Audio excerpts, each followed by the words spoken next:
Kai vienai moteriai pasakiau myliu, ji lyg būtų kur čia. Prašau ir prašau kartoti.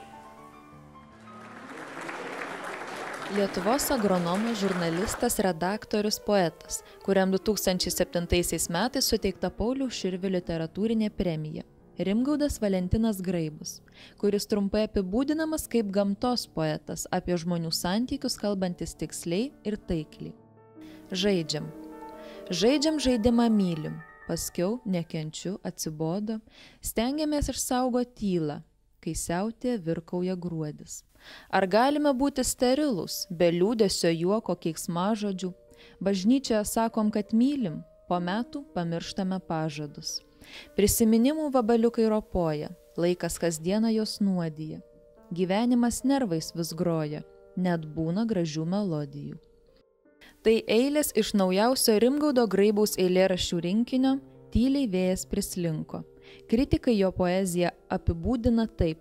Emocingi tekstai, juose pilna paradoksalių palyginimų, vienas iš vyraujančių motyvų yra meilė.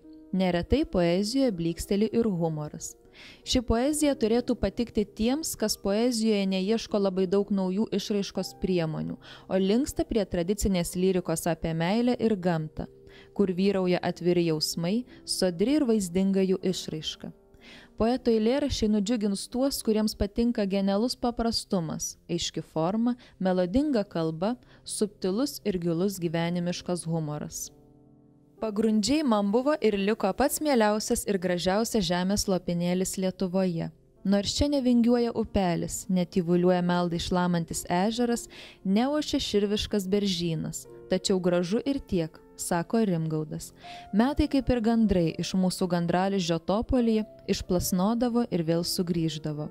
Jau būdamas Kaune, besimokydamas Žemės ūkio akademijoje, dažnai sapnuose matydavau topolius, vėjo nulaužytomis šakomis ir girdėdavau, kaip jie sunkiai atsidusdavo lyg žmonės.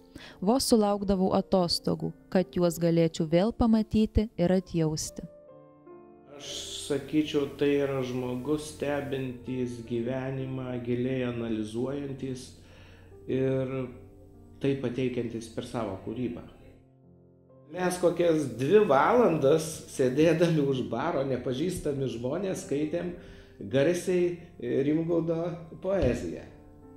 Tai tikrai matosi, kad ta poezija labai žmonėms priimtina. Ir čia tikro talento požymis. Darbai, kurie palieka gilų pėdsaką. Atsirašom, Lietuvos Respublikos ministras pirmininkas Algirdas Butkevičius.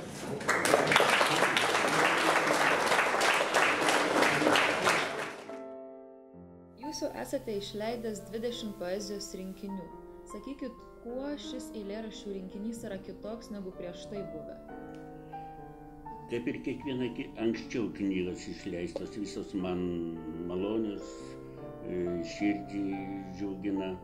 Taip ir šitą kažko nieko labai jau nesiskiria, bet visada paskutinė ir lieka mieliausia.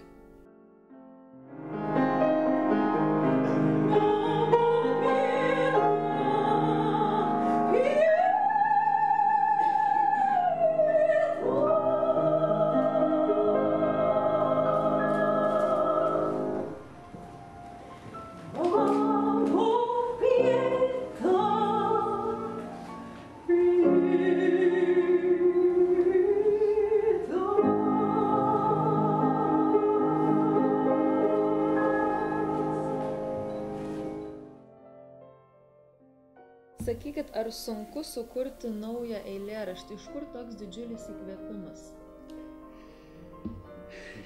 Nelengva, be abejo, negalima pasakyti, bet kartais mane uždega arba sujaudina, kartais susitikimas su žmonėmis ir kartais, kai aš skaitau eilėraščius, tokia tyluma, klauso žmonės ir tai pasidaro gera, kad tai pagalvoji, dar kažką noriu jiems atiduoti, kažką naujo.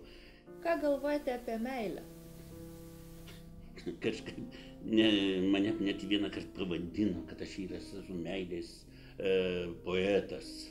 Net kai gavau Širvio premijos laureato vardą už knygą Meilės temperatūra. Gal galėtumėt mums perskaityti vieną iš savo eilėraščių? Gerai, man atrodo, man mylesnis šis. Sniegina, sniegina, kraujo lašelį, baltoj dykumoj. Tik vėjas gali parginti namo. Gal kelią parodo akliesiems, jų meilė tik gyveni.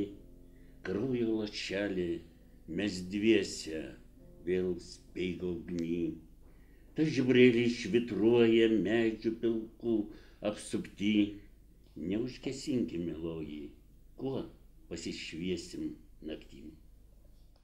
Ką norėtumėt pasakyti, palinkėti savo skaitytojų ratui? Ką norėčiau palinkėti? Skaitykit mane ir būtų. Bet norėčiau, kad suprastų mano kiekvieną žodį, kurį aš pasakau. Norėčiau, kad jie irgi ateitų į mano vakarus, pasiklausytų manęs. Ką noriu palinkėti? Kad jie būtų laimingi, kad kaip ir mano eilėraščiuose, kad būtų suptų juos meilė, gamta.